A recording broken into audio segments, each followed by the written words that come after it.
Standing on the veranda of Oak Ridge Plantation, Catherine Marlowe found herself against the oppressive August heat when she saw him for the first time.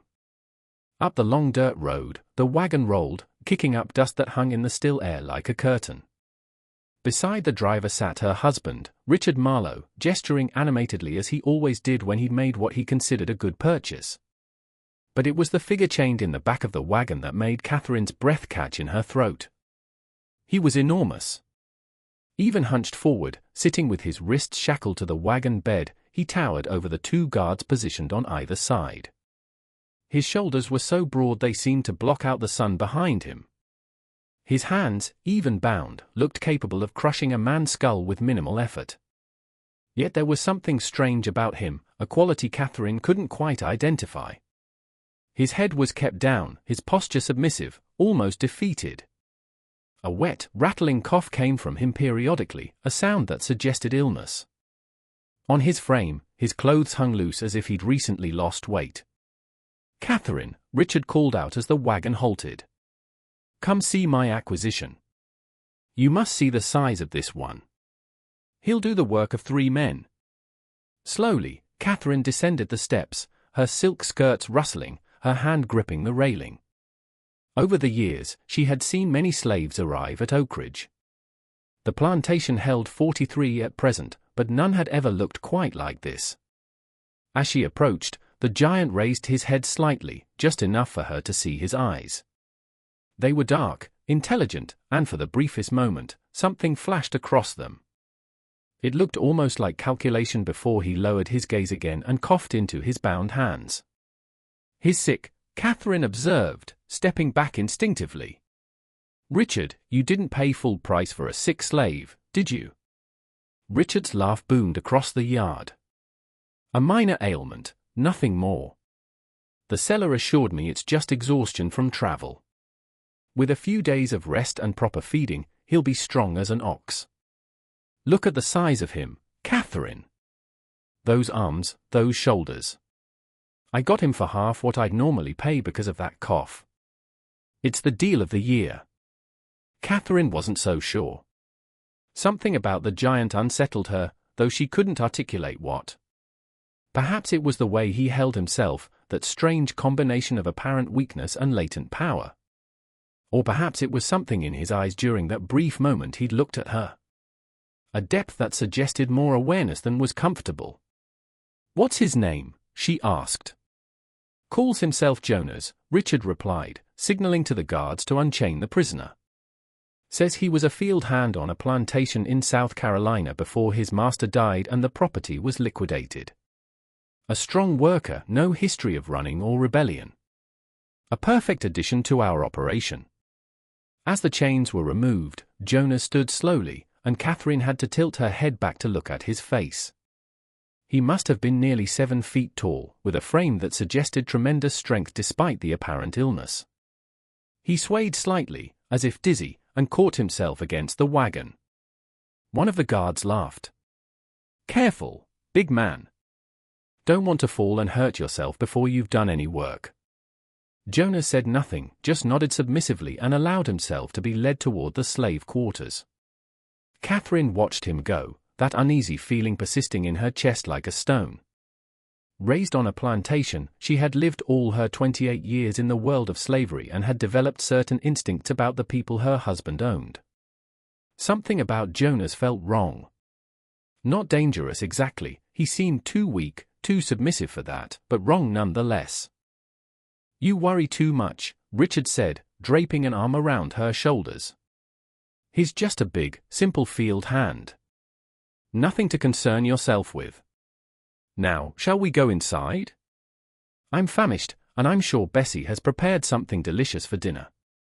Catherine allowed herself to be led inside, but she glanced back once more at the figure of Jonas disappearing into the quarters. She couldn't shake the feeling that her husband had brought something onto their plantation that would change everything. She just didn't know yet whether that change would be for better or worse. What Catherine didn't know, what no one at Oak Ridge Plantation knew, was that Jonas wasn't his real name.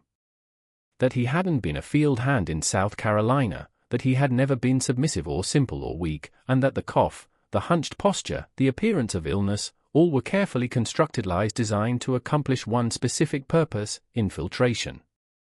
His real name was Elijah. He was 32 years old, and he was a hunter. Before we continue with this revenge story, don't forget to subscribe to the channel and comment which city you're listening from. Thank you, and let's keep going. 6 months earlier, in February 1857, in Tennessee, Elijah had been born free in a small community of free black people in the mountains. His father, Samuel, a legendary tracker and hunter, had escaped slavery 20 years before Elijah's birth and had never been recaptured. Samuel had taught his son everything he knew: tracking game, reading signs in the forest, understanding animal behavior, moving silently through wilderness, and most importantly, how to think like a predator. A hunter doesn't chase his prey, Samuel had told him when he was just a boy. A hunter understands his prey. He learns its habits, its weaknesses, its fears, and then he sets a trap so perfect that the prey walks into it willingly. Elijah had become one of the finest hunters in the region, providing meat for his community and occasionally guiding wealthy white men on hunting expeditions, men who paid well and never asked questions about his status because his skills were too valuable. He had a wife, a small cabin, and a life that, while not easy in a nation that despised his skin color even when he was technically free, was at least his own. Then, 3 years ago, everything changed. His mother, Ruth, had been born enslaved on a plantation in Georgia called Oak Ridge. She had escaped when Elijah was just an infant, traveling hundreds of miles north with him wrapped in a blanket against her chest, following the North Star and the whispered directions of the Underground Railroad. She had found Samuel, had built a life, had tasted freedom. But 20 years later, slave catchers found her. They came in the night with dogs and chains and a legal document declaring her the property of Richard Marlowe of Oak Ridge Plantation, Georgia. The law didn't care that she had lived free for 2 decades. Didn't care that she had a husband and a grown son. Didn't care that forcing her back into slavery was a cruelty that defied every principle of human decency. The Fugitive Slave Act was clear: escaped slaves could be captured and returned to their owners, no matter how long they had been free, no matter where they were found. Elijah had been away on a hunting trip when it happened. By the time he returned, his mother was gone. His father had tried to stop them and had been beaten so badly he couldn't walk. The cabin had been ransacked. Pinned to the door was a notice: property of Richard Marlowe, Oak Ridge Plantation, Georgia, legally reclaimed. Elijah held his father while the old man wept. Samuel, who had escaped slavery and built a life and taught his son to be strong and free, had been powerless to protect the woman he loved. "I'm sorry," Samuel kept saying. "I'm sorry. I couldn't stop them. There were too many. I couldn't stop them." "It's not your fault," Elijah had told him. But inside, a cold fury was building. His mother was back in chains because of a man named Richard Marlowe. Back on a plantation called Oak Ridge, back in a world of violence and degradation and stolen humanity. And Elijah was going to get her back. But he wasn't foolish. He knew he couldn't simply walk onto a plantation and demand his mother's release. He knew a direct assault would end with him dead or enslaved himself. So he did what his father had taught him to do: he studied his prey. He learned everything he could about Oak Ridge Plantation, about Richard Marlowe, about the layout of the property, the number of overseers, the security measures. What he learned was daunting. Oak Ridge was one of the largest plantations in Georgia, with over 400 acres of cotton and tobacco fields. Richard Marlowe was wealthy, well-connected, and known for his harsh treatment of enslaved people. The plantation employed 6 overseers, all armed and experienced. There were dogs, patrols, and a reputation for brutally punishing any slave who attempted escape. A direct rescue was impossible. But infiltration, that might work. So Elijah devised a plan that was audacious to the point of madness. He would get himself sold to Richard Marlowe.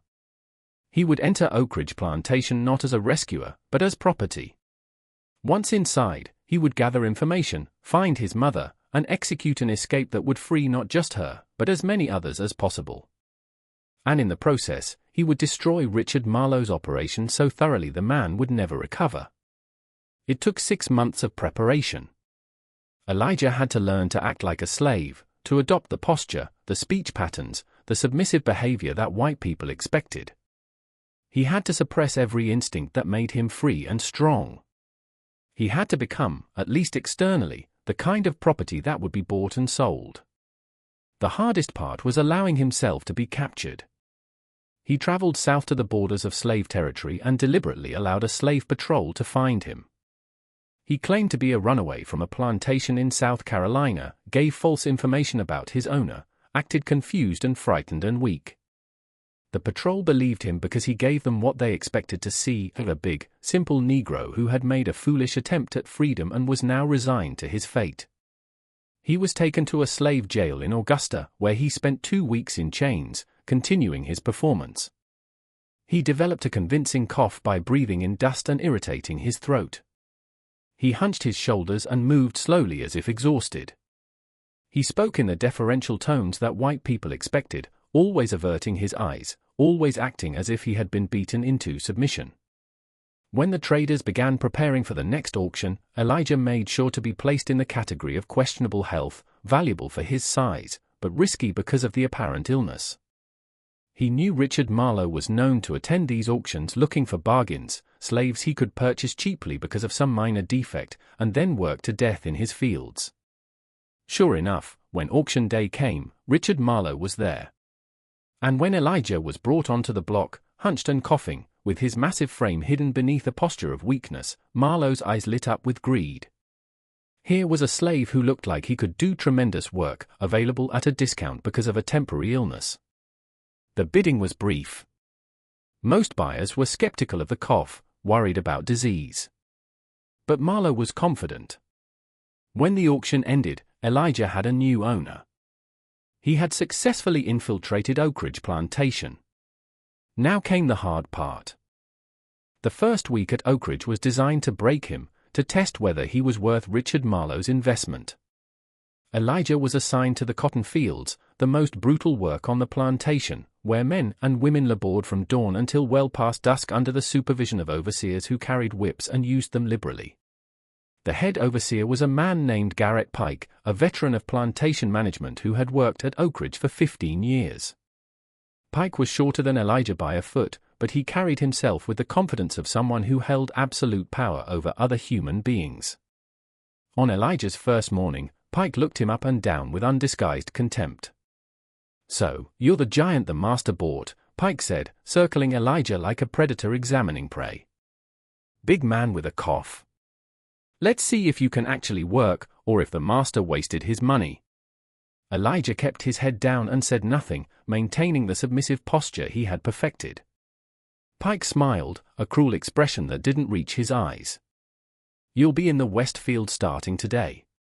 You'll pick cotton from sunup to sundown. You'll fill your basket to the top, same as everyone else. If you fall behind, you'll be encouraged to work faster. If you slack off, you'll be reminded of your place.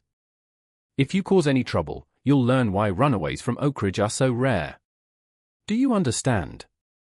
"Yes, sir," Elijah said quietly, injecting just the right amount of fear into his voice. "Good. Now, get to work." The West Field stretched for acres, row after row of cotton plants heavy with bolls.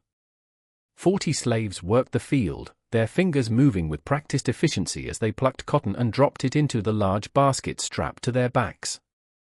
An overseer patrolled the rows on horseback, a whip coiled at his belt, watching for any sign of slacking. Elijah took his position at the end of a row and began picking. His massive hands, which could track a deer through miles of forest and set traps that even the craftiest predators couldn't avoid, now performed the mindless, repetitive task of pulling cotton from plants. He worked slowly at first, maintaining the appearance of weakness, coughing periodically to remind everyone of his supposed illness. But he was also observing, watching the overseer's patrol patterns, counting visible guards, noting which slaves seemed broken and which still had fight in their eyes, learning the layout of the fields, the location of the tree line, the distance to various buildings. Every detail was stored away, pieces of a puzzle he was slowly assembling. By midday, his basket was only half full, far behind the other workers. The overseer on horseback noticed and rode over, stopping his horse inches from where Elijah stood. "You're slow, big man. Very slow. Surely a giant like you can pick faster than that." Elijah coughed and kept his eyes down. "Sorry, sir. Still feeling weak. I'll work faster." The overseer considered this, then without warning, struck Elijah across the back with his whip. The pain was sharp and immediate, but Elijah forced himself not to react beyond a small flinch. He'd experienced pain before: knife wounds from hunting accidents, broken bones from falls, burns from campfires. This was nothing he couldn't handle. But more importantly, he couldn't show strength, couldn't reveal that he was more than he appeared. "That's to help you remember to work faster," the overseer said. "Next time I come by, your basket better be fuller, or you'll get more than one."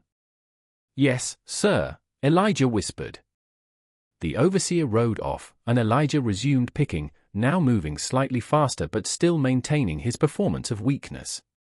An older woman working nearby glanced at him with sympathy. "Don't let them break you on the first day," she said quietly. "Pace yourself. Show just enough effort that they don't kill you, but not so much that they expect it every day." "Thank you," Elijah said, and meant it. This woman, her name was Abigail, he would learn later, had been at Oak Ridge for 20 years. She knew how to survive. As the sun climbed higher, the heat became oppressive. Sweat poured down Elijah's face and back. His hands, despite their size and strength, began to ache from the repetitive motion. But this was nothing compared to tracking game for days through mountain wilderness. This was nothing compared to what his mother was enduring somewhere on this plantation. That thought kept him going. Ruth was here, within these 400 acres. He just had to find her. By evening, when the bell finally rang to signal the end of the workday, Elijah's basket was nearly full, not the fullest, but respectable enough that the overseers didn't punish him further. The slaves trudged back to their quarters, a collection of rough wooden cabins that housed the plantation's labor force. The cabins were cramped, poorly maintained, and offered minimal protection from the elements. But they were shelter, and after 16 hours of work, even a thin mattress on a wooden floor seemed like luxury. Elijah was assigned to a cabin with 5 other men, all field workers. They eyed him warily as he entered, taking in his size, his apparent weakness, his status as a newcomer. "You the new giant?" asked one man, middle-aged with a scar across his cheek. His name was Moses. "Yes," Elijah said simply. "You pick much cotton today?" "Not enough." "Still sick?" Moses nodded, accepting this. "Get better fast. Master don't keep sick slaves long. Either you work, or you get sold south to the rice plantations. And nobody survives rice country." The other men murmured agreement. Elijah filed this information away. Another piece of the puzzle. Oak Ridge was harsh, but apparently there were places even worse, and Marlowe wasn't above selling defective property to maximize his profit. That night, lying on his thin mattress while the others slept, Elijah began his real work. He had spent the day observing, learning the surface details of plantation life. But nights would be for deeper intelligence gathering, for moving silently through the darkness, avoiding detection, gathering the kind of information that would make his eventual plan possible. He waited until the cabin was silent except for snoring, then rose carefully. His size made stealth challenging, but his father had taught him how to move without sound, how to distribute his weight, how to breathe so quietly that even animals wouldn't detect him. These skills, honed over decades of hunting, now served a different purpose. He slipped out of the cabin into the humid Georgia night. The plantation was quiet but not unguarded. Elijah could see torches in the distance where overseers maintained patrol routes. He could hear dogs barking somewhere beyond the main house, bloodhounds, probably, trained to track runaways. This would require careful navigation. He moved through the shadows between buildings, staying low, avoiding open spaces. His destination tonight was simple reconnaissance: learn the layout of the quarters, identify which cabins housed which groups, locate the main house, the overseer residencies, the storage buildings. Basic intelligence that would inform more complex operations later. As he crept past the women's quarters, he heard quiet weeping from inside one cabin. He paused, listening. A woman's voice, older, speaking in a tone that suggested she was comforting someone younger. The words were indistinct, but the emotion was clear: pain, loss, exhaustion. His mother was in one of these cabins. He didn't know which one yet, didn't dare risk searching tonight when he was still learning the patrol patterns. But knowing she was close made his chest tighten with an emotion he couldn't afford to indulge. Not yet. Not until he had a plan that would actually work. He continued his circuit, noting everything. The main house was large and well lit, even at night, with at least 2 people visible through windows, house slaves, probably, working late. The overseer cabins were positioned strategically around the property, ensuring no area was completely unwatched. The storage buildings, where tools and supplies were kept, were locked but not heavily guarded. And in the distance, he could see the edge of the forest that bordered the plantation, dark, dense, offering potential escape routes. After an hour, Elijah returned to his cabin and slipped back onto his mattress. None of the other men had stirred. He lay in the darkness, processing what he'd learned, beginning to form the outline of a plan. It would require patience, precision, and a level of deception he'd never attempted before. He would need to maintain his performance of weakness for weeks, maybe months, long enough to earn a degree of trust, or at least to be dismissed as harmless. Long enough to learn about the overseers, their personalities, their weaknesses. Long enough to make contact with his mother and assess her condition. Long enough to identify allies among the slaves who might be willing to risk everything for freedom. And then, when the time was right, he would stop being Jonas the weak field hand and become Elijah the hunter once more. And Richard Marlowe's plantation would learn what it meant to be prey. The next morning came too early, announced by a bell that rang across the plantation at dawn. The slaves rose immediately, knowing delays resulted in punishment. They were given a brief period to eat a meager breakfast of cornmeal mush and water before being marched back to the fields. Elijah fell into the routine, continuing his performance. He picked cotton slowly but steadily, just fast enough to avoid beatings, but not so fast as to seem healthy. He coughed at regular intervals. He hunched his shoulders and moved as if every step required effort. And he watched constantly, gathering more information. On the 3rd day, he made his first important discovery. During the midday break, he noticed a woman working in the adjacent field who moved with a familiar grace despite her obvious exhaustion. She was in her 50s, with grey threading through her hair, and even from a distance, even after 3 years of separation, Elijah recognized her. Ruth. His mother.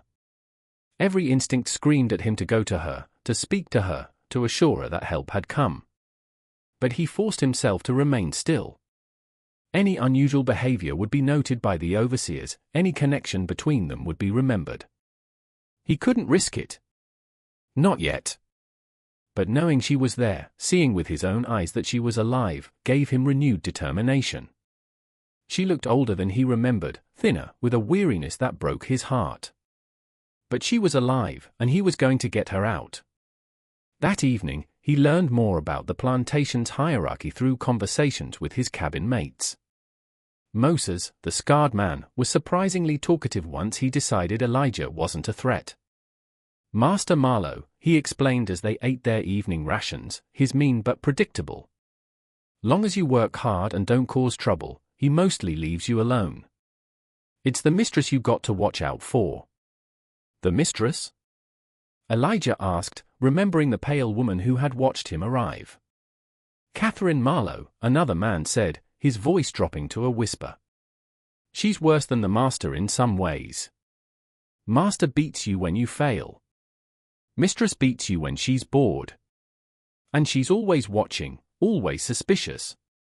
You can't trust her. Not for a second. This was concerning. Elijah had been so focused on Richard Marlowe that he hadn't adequately considered his wife. A mistake he would need to correct. "What about the overseers?" he asked. "6 of them," Moses said. "Pike's the worst. He's been here forever and knows every trick. Then there's Turner, Crawford, and the others. They're all armed, all mean, and they work in shifts, so there's always someone watching.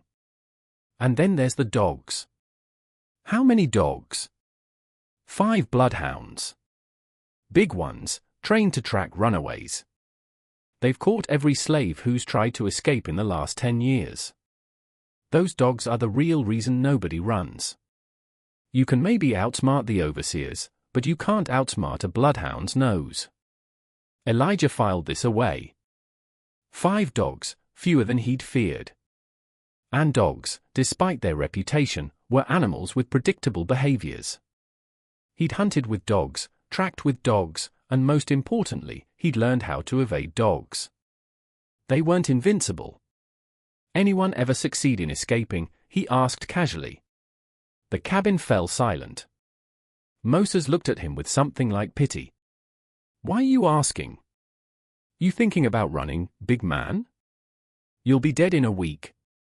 Or worse, you'll be caught and made an example of. Master Marlowe, he don't just whip runaways. He breaks them. Makes them wish they'd never been born.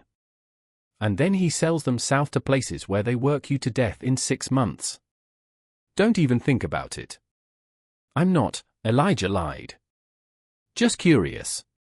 But the conversation told him something important. The slaves at Oak Ridge had been so thoroughly broken, so convinced of the impossibility of escape, that they wouldn't even consider it. This meant he couldn't count on mass cooperation. When the time came, he would have to act with a small, trusted group, or possibly alone.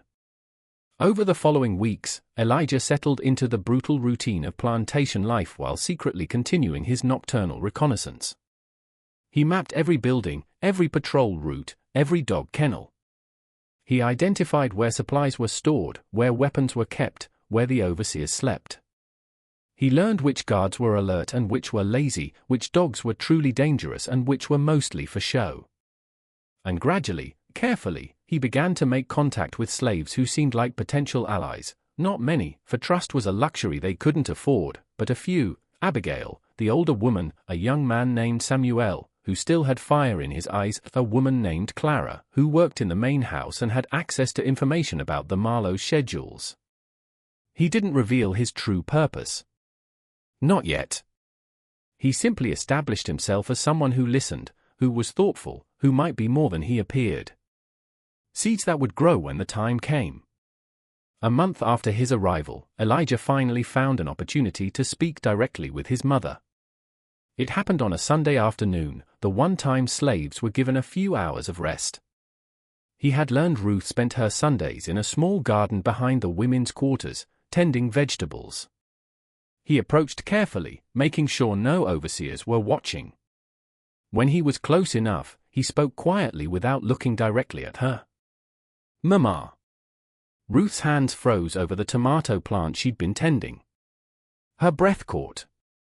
Slowly, she turned to look at him, and Elijah saw recognition dawn in her eyes, followed immediately by terror. "No," she whispered. "No, you can't be here." "Elijah, what have you done?" "I came for you," he said simply. "I came to take you home." Tears spilled down her cheeks. "You fool. You beautiful, stupid fool. Do you know what they'll do if they find out? Do you know what they'll do to both of us? They won't find out. Not until it's too late." "How?" Her voice was desperate. "How can you possibly, Elijah?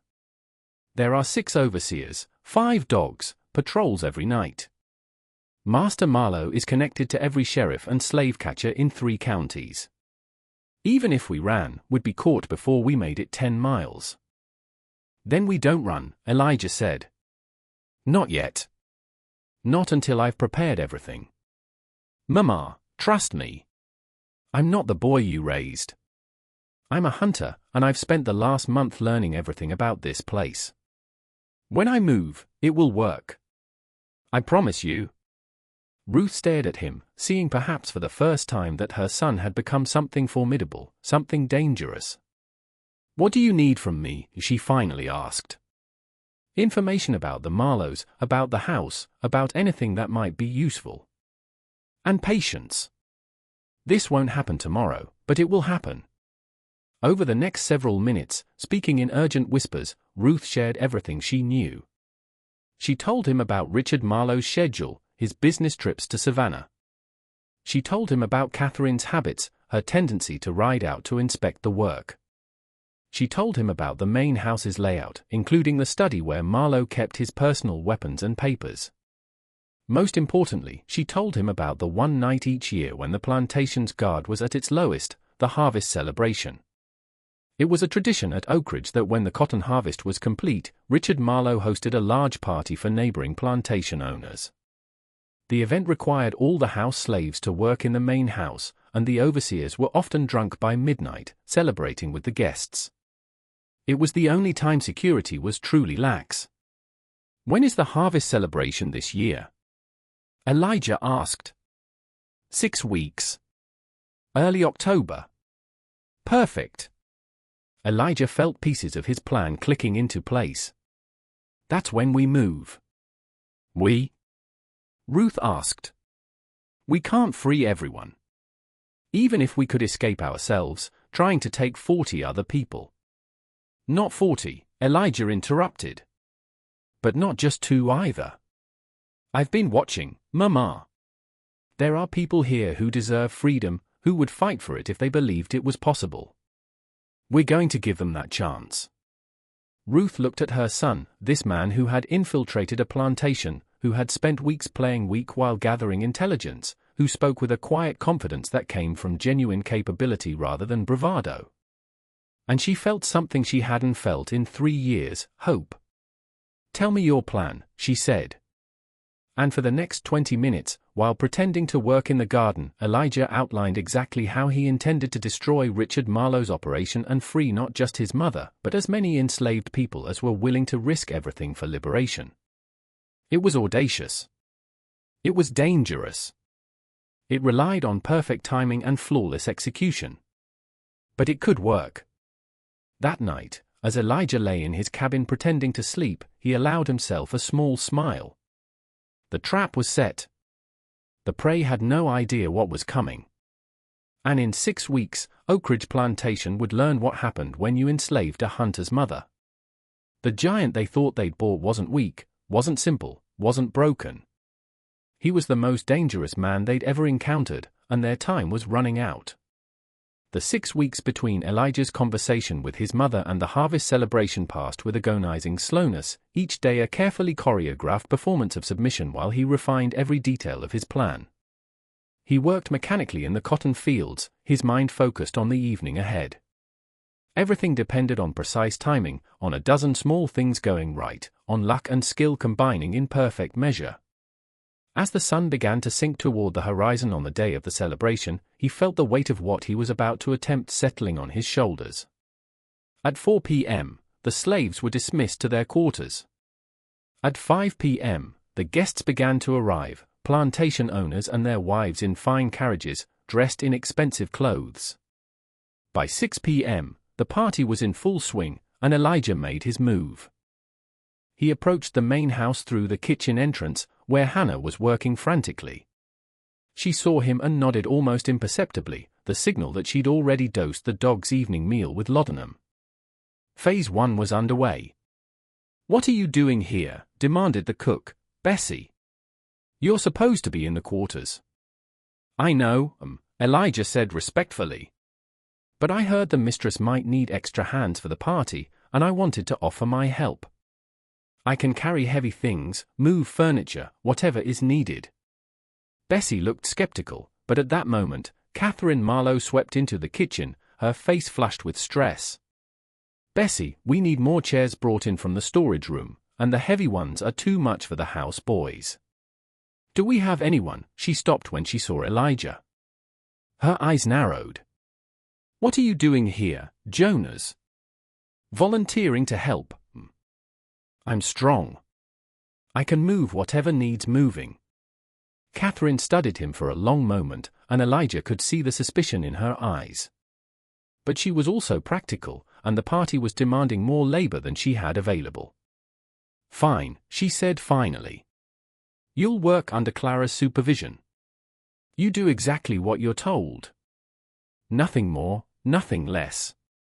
If I catch you anywhere you're not supposed to be, you'll regret it. Understood? Yes. Thank you. And just like that, Elijah was inside the main house with legitimate reason to be there. For the first 2 hours, he played his role perfectly. He moved furniture, carried serving platters, refilled wine bottles, and made himself useful while staying invisible. He observed everything, the layout of the house, the locations of exits, and most importantly, Richard Marlowe's behavior. The master was drinking heavily, becoming louder and more boisterous. When he spotted Elijah carrying a heavy table, his eyes lit up. There, you see that giant, he bragged to his guests. Bought him for half price because the fool had a cough. But look at him now. Strong as an ox, works like 3 men.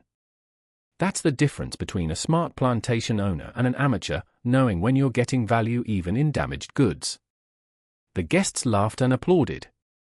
Elijah kept his face carefully neutral, playing the obedient slave. But inside, he marked the moment, marked the casual dehumanization. He added it to the long list of reasons why what he was about to do was not just justified, but necessary. By 9 p.m., Richard Marlowe was thoroughly drunk. So were most of his guests. The overseers assigned to the party were drinking as well, their vigilance deteriorating. And outside, according to the information Clara had passed him, the patrol pattern had become predictable. It was time. Elijah caught Clara's eye and nodded toward the hallway leading to Marlowe's study. She understood immediately and created a distraction, dropping a tray of glasses that shattered spectacularly on the floor. In the commotion, Elijah slipped down the hallway unseen. Marlowe's study was locked, but the door was old and the lock simple. Elijah worked a thin piece of metal from his boot into the lock, and within 30 seconds, heard the satisfying click of tumblers falling into place. He eased the door open, stepped inside, and closed it behind him. The study was exactly as Ruth had described. In the corner was the locked cabinet holding Marlowe's important papers and personal weapons. Elijah knew he couldn't pick this lock without tools he didn't have and time he couldn't spare.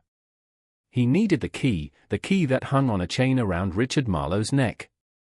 Elijah left the study, slipped back to the party, and approached Marlowe with a wine bottle. "More wine, master?" he asked quietly. Marlowe waved his glass.